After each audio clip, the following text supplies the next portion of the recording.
বছর ঘুরে ক্যালেন্ডারে পাতায় ফিরে এলো 25শে বৈশাখ, রবি ঠাকুরের 163তম জন্মবার্ষিকী। 2 বছর আগে এই দিনটিতেই আত্মপ্রকাশ করেছিল তরুণ নাট্যদল পাথারকান্দি নাট্যজন। সংস্থার সাধারণ সম্পাদক রাজেশ দে জানান, এদিন দলের সদস্যরা হে নূতন দেখা দিক এই গানটি সমবেত কণ্ঠে গেয়ে স্থানীয় রবীন্দ্রভবন প্রাঙ্গণে থাকা কবিগুরুর স্থায়ী মর্মের মূর্তিতে মাল্যদান ও পুষ্পাঞ্জলি প্রদান করেন। এদিন সন্ধ্যায় ছিমছাম ঘরোয়া অনুষ্ঠানের মাধ্যমে রবীন্দ্র জয়ন্তী ও সংস্থার 2য় বর্ষপূর্তি পালন করা হয়।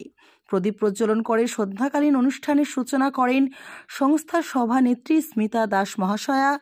আমন্ত্রিত অতিথিদের সামনে সমবেত সঙ্গীত, আবৃত্তি ও শ্রুতি নাটকের মাধ্যমে এই বিশেষ দিনটি উদযাপন করেন নাট্যজনের উঠতি প্রজন্মের শিল্পী আয়ুষ দাস, শুভ্রজিৎ রায়, বিপ্রজিৎ দাস, অরিহা দাস, দেবস্মিতা দেব রায়, নবজিৎ রায়, অমিত পাল, মৃন্ময় দেব, অপূর্ব সোম প্রমুখেরা।